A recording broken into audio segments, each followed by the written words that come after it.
Welcome to this evening's episode of the 1871 podcast. It's me, Johnny Hunt, presenting this evening, and my special guest is ex-Royal and current Slough Town manager, Scott Davies. Welcome, Scott. Hi, Johnny. How you doing, mate? Good, mate. How are you? Yeah, very well, thank you. Obviously, the off-season, as you just mentioned, then being a manager, very different from being a player. As a player, I could put my feet up and relax, but it's been hectic, it's been manic, but enjoyable at the same time. So, yeah, it's been a good summer so far. Happy days, and the sun's out. Yeah. So going back, Scott, back to the start of your career at Reading. I'm correct that you joined from Wycombe and came through sort of the youth at the Royals, working with under Coppell initially, and then in the first team with Brendan Rodgers. I just want to talk about that experience for you, then making your debut against Forest, I think, wasn't it, in the league? Yeah, it was. So I was a 14-year-old at Wycombe Wanderers, and Nas Bashir was one of the academy coaches that had just joined the club. And I guess that he was a big fan of mine when he was a manager at Wycombe. And he wanted to take me over to Reading. But obviously at 14, you can't just walk out of a football club. There has to be compensation and everything paid. So Nick Hammond came and watched me play for my school team, believe it or not. I think we won the game 15-0. I didn't score, believe it or not, yet again. But I obviously did enough to sort of warrant a trial. And then I was on trial for about 3 months because I was suffering with sort of stress fractures in my back. And then long story short, they paid the compensation fee, moved over at 16 into digs in Reading, which was, it was a bit of a rude awakening, really, being away from your mum and dad at the first time. Miss your friends, miss your family. Living in digs was tough. And then obviously went through the youth team, watched the success of the first team, who were incredible. When you look back now, you probably only start to appreciate it so many years on. Obviously, like the 106 team and things like that. And then, made my debut after a couple of successful loans at Aldershot under Brendan Rodgers, made my debut. And then, obviously things came to a head for one reason or another. But I ended up being at the club for 9 years. 7 of those years were full-time. I'm quite open and honest about my career, but I've probably got a lot of regrets when it comes to Reading. I felt like I was given a great opportunity and never really took it as seriously as I should. I probably thought it was going to last forever. And in the weirdest of ways, I've had some really nice messages over the last few years since people have found out about my story and how things turned out in my life. And they said to me in so many messages from different people that I've never met that like, we really enjoyed watching you. We had high hopes for you. You were doing brilliantly at the time, and all of these sorts of things. And then all of a sudden, one day, that was it. And but it is what it is. I can't change the past. I know my memory fails me at an old age, but am I right that you scored that free kick against Chelsea in the friendly? Yeah, so obviously that, and then made my debut against Nottingham Forest the following week. Got man of the match, and then we played, I believe, Newcastle away. I played 90 minutes in that, and I did okay, bearing in mind we lost 3-0. I think the following game we played Swansea. I think it was like Sheffield United. So I played in all 4 of the games. But one of the games in between that was the Carling Cup game, and I was actually rested for it. Brendan said to me at the time, he's like, we're not going to play you, we're going to rest you. And that's a massive compliment to a young player at the time, because you think, well, they're saving my legs for the league, and he did. And they played Gylfi Sigurdsson instead, and that was probably the worst thing that ever happened to me. So obviously a fantastic player, like incredible player. And I'm not saying that was the sole reason why I lost my place in the team. There were other things that went on, which obviously I can allude to, I'm sure, later on. But I'm just so grateful that as a young boy growing up, I think if someone had said to me at 5 or 6 years old, you're going to play in front of 25,000 people at Medeski or 45,000 people at Newcastle away, I would have ripped their hand off. So I'm grateful for what I've achieved rather than maybe what I should have achieved. And what, for anyone like a fan like myself and other people, making that debut at Reading and coming out, how were you feeling like before the game? When did you know you were going to be playing and the build-up, like a bag of nerves, or was you like, no, fine? It was strange, really, because I'd had a really good pre-season. We went away to Sweden. I remember like the Reading Post gave me like player of the tour and all of this sort of stuff. And then I'd scored a few goals out there. The following week, scored against Chelsea. And I felt like I was ready. So when they named the team on the Friday, I remember James Harper coming up to me after training, and he grabbed me around the shoulder, put his hand out, he shook my hand, and he said, "Congratulations, mate." He said, "To get in the first team of the season, is a massive achievement." And I probably didn't think that it was possible. I didn't think that it was going to happen. But I remember Harp saying that to me, and it really gave me a lot of confidence, that I didn't have an older pro that I respected so much and looked up to, because I did. He sort of gave me the initiative to kind of go out there and do well. It wasn't sort of like a bit of feeling from him where he wasn't happy for me. So yeah, it was a day that I remember sort of vividly. Waking up in the morning, I had my usual fry up that I did at my mum and dad's. Yeah, and then walking out, we drew the game 0-0, and I probably should have scored. And I remember Brendan saying to me a few weeks or a few months into the season before he got sacked, if you'd have scored on your debut, everything might have been different. And I look back, I've watched the game since, and I should have scored. There was one chance that dropped out to me, sort of in line with a penalty spot at a little angle, and I blazed it over the bar. But the actual game, I played really well, like getting man of the match and things like that. And there was, you read the papers at the time because that's what players do. Yeah. I remember the reports being really positive, and yeah, I felt like I belonged there, to be honest. And it's one of those ones where things happen for a reason, and I felt like I should have made more of it. But I'm not one of those people that want to sit in a pub in 10, 15 years time and said, oh, I should have played in the Premier League, or I should have played 200 games in the Championship, because I realise how difficult it is to maintain those standards, and my standards of living and being professional just weren't up to scratch. And working under Brendan, obviously he's gone on to have a great career. He didn't do too well with us, did he, as manager? He got sacked. But what was he like to work under? Incredible. So he was obviously my youth team manager when I first joined as a scholar. I remember him sitting us down after about 3 or 4 months. Don't even know if it was that long, and saying that he's been offered a job at Chelsea and that he has to go. So we were all gutted because we absolutely loved him as a youth team manager. He was brilliant. Came back in as first team manager, and for someone to give him my debut, having been at the club for so long myself, never thought it was going to happen. And he gave it to me in his first competitive game. So I'll be forever grateful. In terms of his coaching, outstanding. He's way and above anything else that I've seen in the professional game.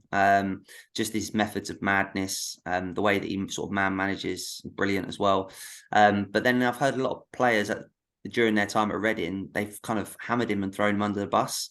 But I don't think he got enough time, to be honest. I don't think he was able to recruit the right type of players for what he wanted. He kind of got given a bag of players and said, right, do the best that you can with it. And I honestly believe that if they'd have given him more time, he would have been successful, because it wasn't really his team. There's probably a few players in there that I'm sure he wouldn't have picked. He wanted people that could deal with football, and we had maybe a few people in there that wanted to run, head it, kick it. So it was a little bit of a mixed bag, I'd say. Yeah, and he's gone on to have a great career, isn't he? And hopefully, he'll get another job again. But you said, going back to where you're saying that you didn't feel you did enough. Like, I know you played 4 games and then you went out on loan again, didn't you? Yeah. How what happened for you, or how is it? You said about Gylfi coming in and that kind of set you aside, but for you personally? Yeah, so I'm not saying it was the sole reason, but I lied to the manager one day about why I was sort of getting into training late and why I was leaving early, and I got found out. And we travelled to Barnsley that weekend, and I expected to start the game. I don't know if I was naive or not. But Michael Antonio was sharing with me at the time in the room on the Friday night, and he said, I can't believe they've dragged me all the way up here to be the 19th man. In case anyone becomes injured or ill overnight, he'll take their place on the bench. They flipped over the flip chart and my name wasn't on there. And I thought, this is weird. Like, why am I not starting? So I looked at the bench, and lo and behold, Michael's name was on there rather than me. And I remember sitting in the stand at Barnsley. My parents had turned up at the game, and my dad said, why aren't you starting? I said, I don't know. And I knew the real reason why is because I'd lied to the manager during the week, and it's something that you don't do. I'm not saying that that's the reason why I never played another game for the club. Obviously, performances and things like that would have a big part to play in it. But I was struggling with a gambling problem that I just didn't speak about for a long, long time. I was getting into training a couple of minutes before I needed to arrive. Everyone else gets there at 9 o'clock if you need to be there for 10. That's just the way that football is. I was getting there at 9:58, 9:59. And as soon as training was over, I was straight back in the car and going back to the bookmakers. Whereas you've probably got your Jem Carajans, your Simon Church, your Alex Pearce, that treated the training ground like it was their home. They were there in the morning doing their extras. They were there in the afternoon doing their extras. And you look at players like that have gone on to have unbelievably good careers. They deserve it. And at the time, I used to look at them and think, oh, they're so busy. Like, there's more to life than football. Go home, go and do whatever you need to do. Go shopping, go and play your computer games, whatever excites you. But they were just relentless in the way that they lived. And I still speak to Jem and people like that every now and again. And you just can't fault them. You really can't. They're honest, good role models for young players. And I wouldn't say that I was. You said there about the gambling issues, Scott, and I know you've been very vocal about it in recent times. And I read that you lost 200,000. How did that start and then become a problem? And when you realised it was a problem, you did something. It was a process. Yeah. So when I moved into digs in Reading, obviously a lot of time on your hands, boredom, away from your friends and family. I started to do it when I was living in Calcott. So I walked up the hill one day to Tylehurst and I walked into a Coral Bookmakers and I lost £50 for the first time in my life. I'd never lost a penny before gambling. And even though I lost the £50, I kind of enjoyed it because of the rush, the buzz, the thrill that it gives you. And then I found myself doing it every single week. And my parents were then sort of subsidising me to get to training. Some mornings I'd walk to training because we were training at Bradfield College, which was just across the motorway and up the hill. I say just across the motorway and up the hill. It's a long walk. But I was walking there to get there. And it's moments like that, mornings like that, where you think, what is going on? And this clearly wasn't conducive for the life of a footballer. Obviously, as the success came with football and I'd been on loan to Aldershot, I went from £400 a week to £2,000 a week within a month. And at the age of sort of 19, 20, how do you live with that money? I was earning more than sort of my parents put together. I didn't have any bills. I had to pay for my car, which was a few £100 a month.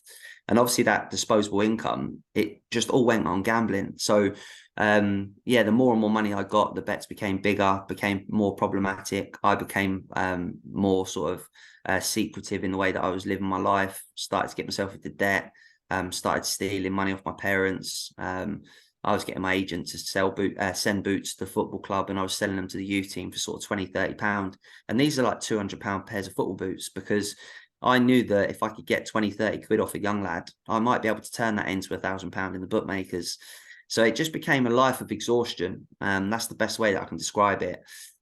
After 10 and a half years, I finally held my hands up. I kind of sort of waved the white flag. I gambled around £900,000, I estimate, and lost around £250,000 in total. So as you can imagine, it was something that went on a lot, and it went on for too long. But once I kind of dropped out of the professional game, I realised that I needed to do something about it, and then ended up in rehab for 26 nights in 2015 because not only my gambling was in a bad place, but my mental health and my sort of well-being was at rock bottom.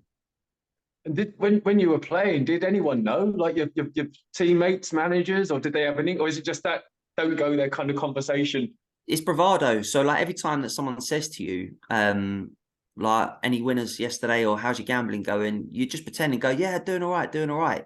Because you don't want to turn around to people and say, actually, do you know what? I'm skint. I've got no money left for the month. My mum's paying for me to get to training. I've maxed out all my credit cards. My overdraft can't get any bigger.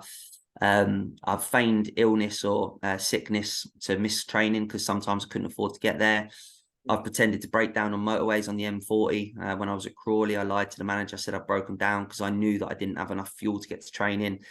And the problem with that was that when I didn't have enough fuel in my account, my mum used to transfer money over, but they were on holiday in Egypt. And I thought if I get on the M25, I'm done. I know I'm going to break down. Couldn't get hold of my parents. And I thought I've got to ring the manager and say that I'm ill. So it's things like that that just don't bode well. Obviously, just living a life of complete deceit and lie. And I look back now and think, how did I kind of let it go on for so long? But the problem is once you're in the midst of addiction, it's really difficult to get out of it. And in the weirdest of ways, I loved the gambling whilst I was doing it, but I just hated how it made me feel after. And like, I mean, that's a huge thing to have to carry around when, as for your playing side of things, did it really impact on the game for you when you were playing, or is it kind of constantly there? Yeah, it's a really good question, Johnny. I think when I crossed that white line, I felt as though I was free. But subconsciously, I don't think I was when I look back now, because my performance is definitely deteriorated over the few years that I was gambling at my worst. I sort of reflect back on a time when I was at Oxford United and I'd signed at what I consider to be a big club. I'm sure Reading fans won't agree. But I was just a passenger. I didn't really impact the games I was playing. I think I played 40-odd games for them. But I wasn't doing what Scott Davies was used to doing, sort of like high energy, scoring goals, getting around the pitch. Because I'd stay awake all night and I'd gamble on sports around the world till sort of 4 or 5 in the morning, get a couple of hours kip and then go to the game. And there's only so long that you can get away with that for being a professional footballer. I'm competing against people at the time that are playing at their sort of optimum, their maximum levels, and living on 2 hours sleep a night or not eating proper dinners, all things like this, sleeping in my car after training when I was at Crawley. And I reflect back now, I think to myself, why did no one get hold of me? And you're probably thinking the same. My parents tried so many times, like countless number of times, but I would just push their help away. Because at the end of every month, I knew that I was getting paid a good whack and I could start all over again. But through addiction, a lot of the time you don't want the help until you actually need it. And that's the craziest thing. Whereas I'm sure we'll touch on it in a bit, but the job that I do now, going around to football clubs and speaking to people about gambling problems, telling my story and hope that other people come forward. We didn't have any of that during my time when I was playing football. So me being able to give back in that sort of line of work is great, because it combines my passion with helping people with gambling whilst going into football clubs. Whereas what I've missed out on probably for the last 10 years, being able to go in and train, but it still keeps me in the mix and keeps me in the loop with a lot of ex-teammates and managers. But we definitely need to do more about it, not just in football, but in society as well. It's a huge, huge problem. Yeah, and I say, like, now, and obviously, again, it's not that long ago you were playing, but the amount of money in football now is huge for young players, isn't it? Coming in at at a good level, and like you've got, like you say, footballers have a lot of spare time on their hands, don't they? How do you, with the folks that you're working with, what kind of how do you help them? I know it's a pretty daft question, but what what advice do you give to someone? And like, even if somebody's watching this, if somebody's got a problem with gambling, what could they do? How can they get help? Do you know, the thing is, so you can go and see a counsellor if you've got a drug problem, an alcohol problem, a gambling problem. They may not have lived the same life as the person they're sat opposite. So if I went into a rehab service like I did, I was very, very fortunate. I was speaking to someone that was a recovering gambling addict, and he understood me. I don't speak Spanish, right? But it was like we were speaking Spanish to each other, because I was like, I do this, I do that, I've done this, I've done that. And he was like, I've done all those things. He's like, I understand why you do them. Whereas if you put a footballer in front of someone that's never lived that life, they find it really hard to relate to them. As soon as you put myself in front of a group of young lads, all of a sudden, the ones that have issues think, do you know what? I can listen to him because I understand where he's been. He's lived the same life as I have. And it makes them feel comfortable. So it takes the pressure off them that they're going to get judged, because they're certainly not. Because most of the stories that they tell me, I've probably done them 10 times worse. And then I just say to people, listen, you need to do something about it. Otherwise, your career will end up like mine, and it will finish sooner than you realize. So that's one thing. I think the reason why there's a lot of footballers that do have issues with it is because of the money they've got, the time they've got. The worst thing for me, though, is the competitive nature. So as footballers, you shouldn't be a professional footballer unless you're obviously, like, if you're going to lose football matches and you're happy to lose, you shouldn't be playing, because you're competitive people. As soon as you go into the world of gambling, if you're happy to lose a bet as a footballer, I would be surprised, because that competitive streak kicks in and you think, right, I'm going to make sure that I win the next bet. You might have 2, 3, 4, 5 bets. You've obviously ruined your finance of money for maybe January. You go into February on the back foot. You've now ruined 2 months of finances. And the way that I describe it to footballers is that I was on the back foot for 10.5 years. I never got back to even. I never made money from gambling. And that, for them, they kind of sit there and you see some of them nodding their head. And I can see some of them kind of computing in their mind and in their brain, as if to say, I need to speak to this guy. And I can pick them in a crowd. I can pick them out. And then lo and behold, a couple of days later, I might get a text or a phone call, a Twitter message, something like that, saying, Scott, you did a talk the other day or at X, Y, or Z club. Can I have a chat? And I was like, I knew you'd text me, because you can see signs in people. They can't make eye contact with you. They feel a bit sort of sheepish, a little bit fidgety. And the worst thing is that everyone in that change room knows people that gamble. They kind of point them out when I'm walking to the room. They'll go, oh, this lad needs to chat to you, Scott. And I'm like, lads, just calm it, because you never know what people are going through. And that's the painful thing. So I try and take away any sort of shame and any of the banter and bravado, because if someone had kind of pointed me out to a bloke that walked in the room to do a gambling session, I would have felt so uncomfortable at the time. Yeah, basically, I'm just an ear for them to talk to, and it really does work.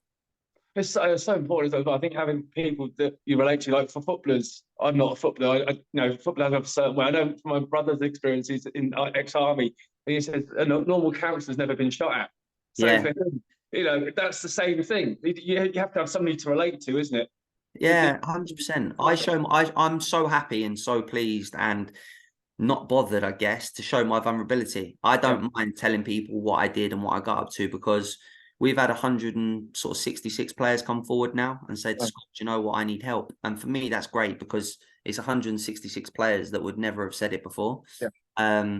Whether they're at one end of the spectrum or the other, they're on that spectrum and needing some sort of help, whether it's having a chat or going to rehab. Obviously, they're two different ends, but it just opens up those avenues of talking, and we don't do it enough as men, or women. Like we always say about men not talking, but there's still plenty of women that don't talk. I think it's a society problem where we try and obviously take down those barriers, and I love talking more than anyone now, and as much as I get satisfaction from football, it's equal measure when I get satisfaction from someone reaching out to me to try and get help as well. That's brilliant. And for some, for non-footballers, what I mean, I'm some over in the UK, but like, what support is there for people going through gambling issues? You know, that where they can reach out to. Yeah, of course. I think one thing that I'll always say is that I'm not a treatment provider, because if I say that I'm sort of going to here to cure all your problems, I'd be crazy, because I'm not qualified in doing that. The one thing I can do is give my advice, which I believe is good advice, is helped on a number of occasions. So people can reach out to me if anyone's listening to this podcast. I've actually had quite a number of young Reading fans that have reached out over the past few years, which is quite astonishing, really. So people can reach out to me, fly into my inbox on Twitter and things like that, and I'll always reply. I'll make sure that I always do. Might take me a day or two at the moment trying to get transfers over the line. Otherwise, you can go so many different websites. You can go online, the National Problem Gambling Helpline. You can go on Gamcare. You can put things on your phone like GamStop and GamBan, to actually ban you from going on betting apps on your phone, which is a great obviously way to try and stem the flow of your gambling, which is brilliant. But there's so many different things. But I would always say to someone, if you're encountering a problem with it, just speak to someone. Because the reaction is never as bad as the fear, because you always fear that they're going to react so badly, but you feel so much better that you've told someone that you're struggling. When I actually reached out to my mum, it was after I found myself stood in my kitchen with a knife against my chest in 2015, and I was at my rock bottom. I was self-harming, and remember being in floods of tears, crying my eyes out. And I went round to my mum's and I said to her, I was like, listen, I need help. I think I'm having a breakdown. And she just said to me, thank God you finally admitted it. And that wasn't the reaction that I expected. I expected her to hit the roof. I expected her to go crazy, but she's my mum. She's the best person on this planet, along with my dad, like in my eyes, where they've given me all the help that I need. And I was so worried that I was going to sort of let them down by telling them that I'd done X, Y, and Z. And the reaction was completely different. All they wanted to do was help. And I'm sure most parents, friends, and family will be exactly the same with anyone going through any types of trouble like that. It's just that initial conversation, isn't it? And I think that's the thing that people, when they're struggling, isn't it? They don't know how to help, don't know who to ask for help, but someone will always listen, won't they? Yeah, Anyone. so many people. Like, I'm a massive advocate for it now, and I probably engage in conversations that are awkward for people at times, because I'll see a change in behavior or a change in their characteristics, and I'll go and nudge them and I'll say, right, come on, what's going on? Like, talk to me. And sometimes they'll be like, no, I'm fine. And I'll sort of kind of grab them. I go, no, listen, talk to me. What's going on? I can see that you're quiet. You're a little bit reserved. You're a little bit removed from the group. 30 seconds later, they're pouring their heart out. So it could be about anything. It could be about finance. It could be about relationships, their kids, whatever it is. But talking's great. And then after, you always get a text, oh, do you know what, mate? I really appreciate that. And that's what we need to do as a whole, like all of us. But people are uncomfortable in having those conversations, whether it's initiating them or whether it's having them. And I think I'm always the one that tries to initiate them now, because I'd rather ask someone the question than to miss out on something that's might be causing someone harm. Yeah, definitely. I kind of going for kind of sidetracking back to the football bit there. What as a watching Reading this season. What do you make of things at the club at the minute, or do I dare ask? It's a strange one as well. So there's another telltale to this. So my wife is actually a personal assistant for Scott Dan. So he's got a few different businesses outside of football, and she's his personal assistant. So I hear a lot of the stuff that kind of goes on, and he speaks really highly of the club, and it's a great club. And I know he's been sort of frustrated and blighted by injuries for the last 18 months, which has been a real sort of bugbear of his. But then he was talking to me about the caliber of players and the strength of the squad that they've got. And then I looked, obviously, there was a bit of a bad run, wasn't there, with obviously results, injuries and things like that. And they were really unfortunate. But I actually think the most important thing for Reading was to try and stay up, to try and stay in the league. Obviously, that would have been huge. It would have been massive because I think the squad is there to actually challenge next year. But obviously, with what's happened, I think that it might be a blessing in disguise in so many ways, because sometimes you need that rebuild, that focus, that winning mentality. And if they don't have that sort of winning mentality in League One, then you probably don't deserve to have that success. But a club that size, with the players that hopefully they can retain and whatnot, should be a force to be reckoned with. And I think sometimes fans would rather see their club winning. And that's the difference. Would you rather stay in the Championship and struggle, or would you rather go down the league and be used to winning games? So it's that little conundrum, I guess, that the fans are trying to get over at the moment. But I can see them returning pretty soon, to be honest. Yeah. And I think as we're going back to, just sort of early 2000s when we had that rebuild then, and that momentum from League One carried on into the Championship and the Premiership. So it can be done, can't it? And one of the guys that's been linked with the job, Chris Wilder, you actually played under, didn't you? Back in Oxford. What was he like as a coach for you? Absolute legend. Like, honestly, I spent about 13, no, maybe about 13, 14 months with him, I think. So it was like the back end of the season and then the majority of the next season. Honestly, one of the best people I've met in football. Just a brilliant person in terms of man management, in and around the place, polite, honest. And I say honest in a weird way, that he'll tell you when you've done well, but when you've not done well, you'll hear about it. But you respect him because he is black and white. He's exactly how you want it to be. He doesn't sort of butter things up. He'll make you feel uncomfortable at times. He'll make you feel on top of the world at times. But I think he's a brilliant guy. I really do. And I actually bumped into him for the first time a couple of years ago at the EFL Awards at the end of the season up in London. And it was like we were best mates for 20 years and we hadn't seen each other for a few years, but we certainly weren't. He was my manager and I was his player, but he just couldn't have been any more welcoming when I saw him. A lot different to other managers because he's got a human side to him, whereas I felt like other managers were maybe a little bit unapproachable at times. When you see their door and it's got sort of like manager's office on the door, you think, right, I'm going to run past that as quick as I can. Don't ever want to go in there. Whereas he'll come sit down on the sofa with like the rest of us, the lads at the football club, have a chat about life, have a chat about your girlfriend, have a chat about nights out at the weekend. And it just makes things normal. I think he would be an incredible appointment. I really do. And the players maybe that haven't been pulling their weight as such will start pulling their weight under someone like him, because you just can't cut corners. And not only that, he's not the kind of manager that you don't want to run through brick walls for. He's the complete opposite, where you think, do you know what? He's a likable guy, treats people fairly. And all of a sudden, you'll still see players that maybe wouldn't want to run through a brick wall. All of a sudden, they're running through 2, 3, 4 brick walls. And that's the difference. So I think it'd be a great appointment. Is it pretty close to getting done? Who knows? Who knows? Not sure. It's been talked about. I think he's 6-1 on favourite, and they're on about an appointment. That's talking about gambling. That's the odds. Don't know about that. I talk about it still. Yeah. But no, I honestly, I couldn't speak any highly of him, and I'm always honest. Like I say, if it was someone that I didn't like, or if I had a different opinion, I'd say. But yeah, honestly, I'd hang my hat on him all day long. Would he be your favourite manager to have worked on? I mean, obviously you dealt with Steve and Brian as well. What were they like? I've had so many different ones. So I had Gary Waddock, that was great for me in my younger days at Aldershot, who took me over there with Martin Cool, who was my under-15s manager at Reading, who was absolutely brilliant for me. He allowed me to play football with no pressure out of all the managers that I've had. Brendan was more of a tactical genius, coaching genius, made it enjoyable. Steve, I didn't really know, to be honest. I was a young pro, sort of training with the first team every now and again. Didn't find him too approachable at times because I probably respected him so much that I thought I don't really know what to say to him. Probably got a bit nervous around him. Brian McDermott, weird one. Brian, I couldn't love anymore. Like now, because I speak to him 3-4 times a week. He's become a really good friend. At the time as a manager, I probably let him down. Not that I let him down on the pitch because he didn't play me, but I'd probably let him down sort of Monday to Friday in the way that I was conducting myself. And as we both know now, I was going through my problems. He was going through his problems.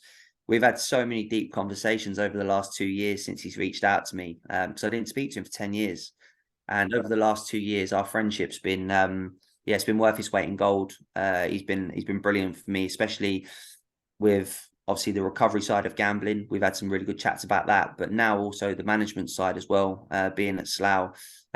He's been brilliant, sort of an ear for me to turn to get advice. And we speak probably, I'd say 2 or 3 times a week, which I never thought would happen. I always thought that's Brian McDermott. Like, you don't speak to him like he's the manager, because you put them on this pedestal. But the more I've got to know Brian, it's weird. I wish I'd have known him like that sort of 10, 12 years ago. And I think he really could have been good for me. I think he could have got the best out of me. But now he's become a great mate. And I think if there's any substitution for me not doing what I did at Reading and not playing as many games, I'm glad to have him as a friend, because he's been really worthwhile. That's brilliant. He's such a good guy. That brings us on to where you are now, Scott. Management. Did you expect to ever become a football manager? Was it one of your ambitions, or was it just like, wow, I'm here? Do you know what, Johnny? It was. So I've always been interested in the man management side of the game, because like the managers I've had, so as a young player, like Gary Waddock, Steve Coppell, Brendan Rodgers, Chris Wilder, I've had Steve Evans, who's at Stevenage. Yeah. I had him at Crawley.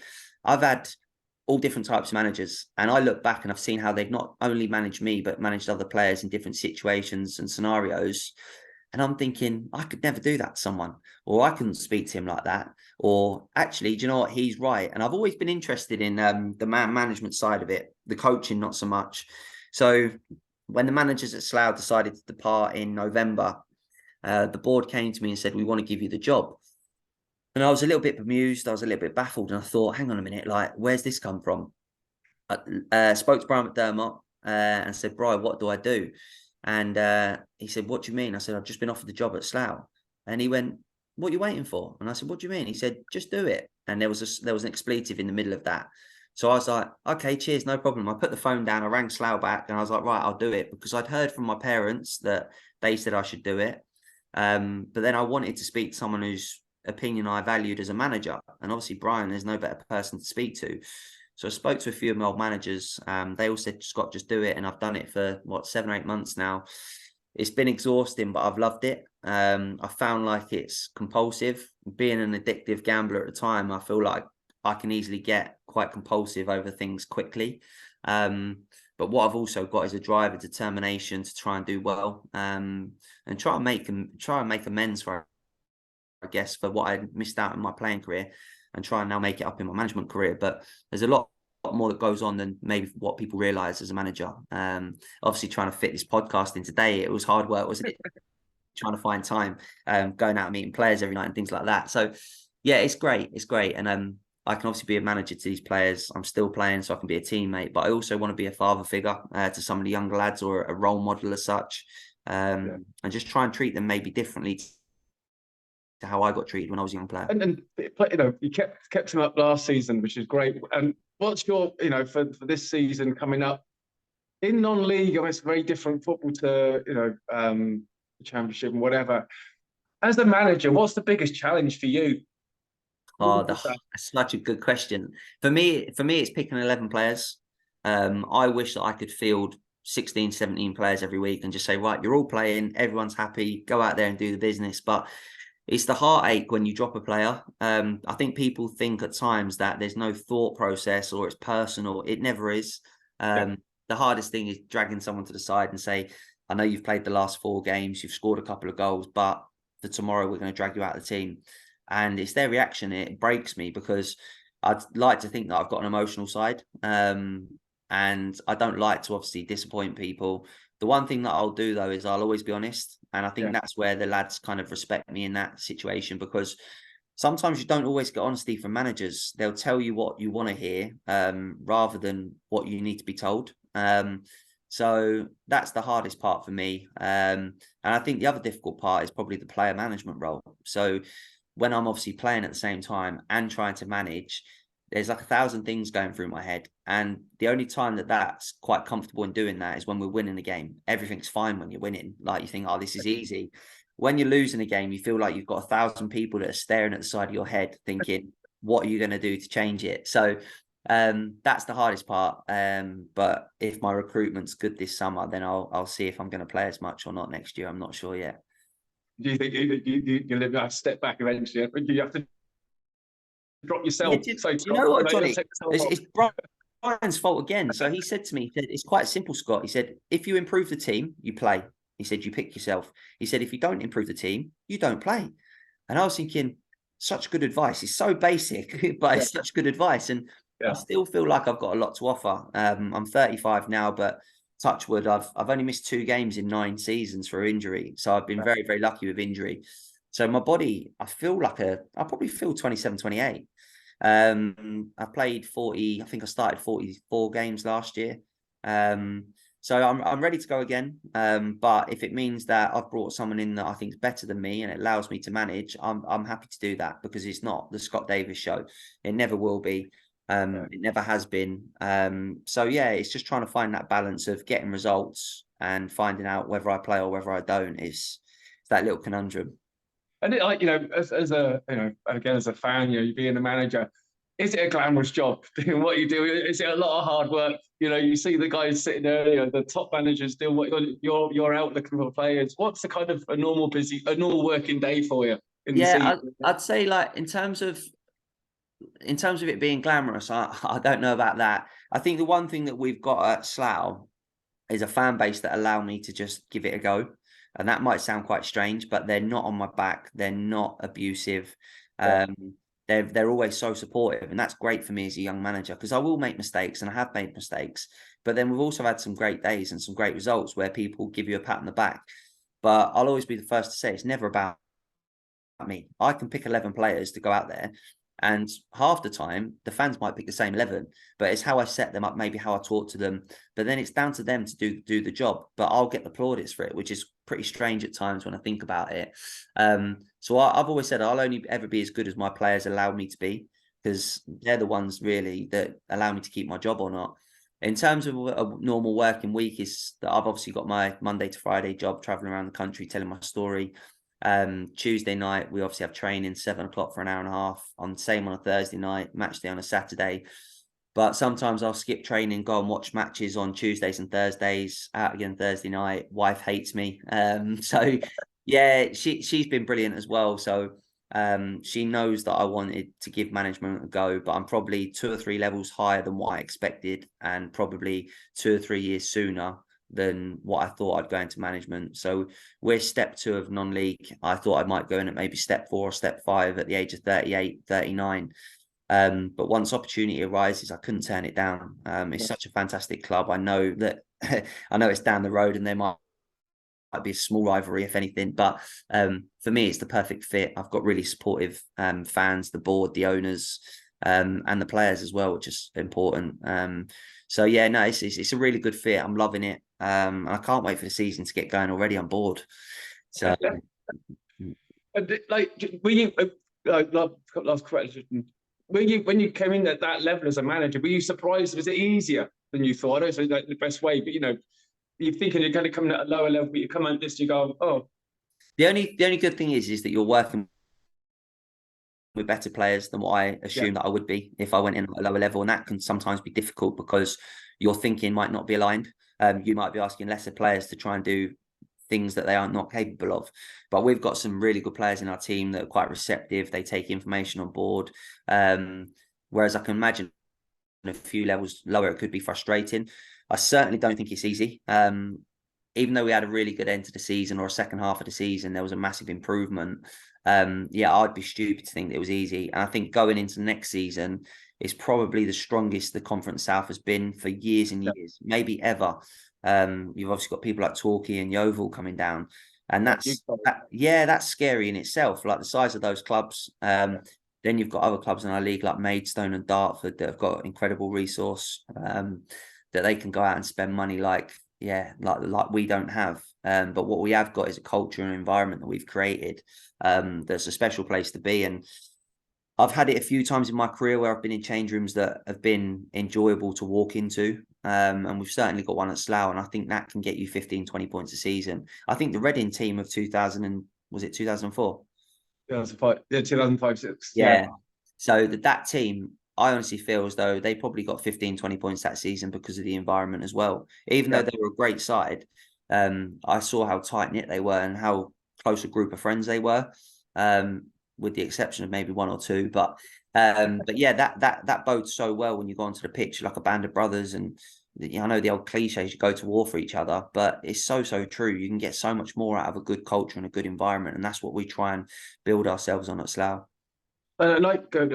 Finishing up there, like you talk about the change room culture, like at Reading, in the last few years, we really lacked in leaders. And, we've had so many bad results, and you're like, where's the team spirit? How do you create that? Or is it half of it already there and you just add to it as a manager? Do you know what? I think Reading have been spoilt over the years, to be honest, because you look at the group of like 2005, obviously like Mert, Siddy, Harps, Blakey, all of those sorts of people, like just brilliant people, brilliant players. Then you look at is it 2011-12 team, like with Joby, Jem, Matt Mills. They're all like leaders and they're all good people. I'm not saying that the new ones aren't, because I don't know them personally, but that breeds success. But it's all obviously about identifying players. And I think sometimes when you get foreign managers that come into a football club, they don't know the sort of the core of group in terms of like having a 50% like British players that know the league, understand the league. They set the environment in the changing room. Because you can easily get a foreign manager come in and bring over 50% of foreign players. You do lose that core. You do lose that core. And it's so important to try and keep it. And if you look at those two teams where the success has been had, there's a massive group of homegrown players that lead the changing room. And then you can add in the 1 and 2 here of foreign quality that they're bringing over from France or Belgium or Germany or whatever. And I think if you look more often than not, that the clubs that have that, I think Burnley have done it brilliantly this year. If you look at the people like Jack Cork and Ashley Barnes, like Connor Roberts, Lowton, people like that, they've got that core and added a bit of quality. Sheffield United, prime example. Whereas you look at a Watford that have got predominantly foreign players, they don't understand the Championship and what it takes. Yeah. So I've always been a big believer that you almost need to have people that understand the values and the cultures and what it takes to be successful in the league. And I think Brian and Steve were two people that completely epitomised knowing what that was. Yeah. And it's been lovely speaking to you, Scott. It really has. I'll just say, we had one manager from Slough who didn't do too bad at Reading, did we? So maybe down the line, you never know. Yeah. Well, that's what Brian was saying to me. He said he took over the Slough job. I think he was 38. He said, and then 13 years later or something, he was manager at Reading, the Premier League. So by my maths, 2036, I should be there. Brilliant. No, thanks for having me on. I appreciate that. It's been really good. And just for listeners, on Monday evening, we're having a special on mental health in football with some of the Reading fans and players, people associated with the club. So please join us for that one. And as again, Scott, thank you so much for your time today. No, thanks for having me. Cheers, guys.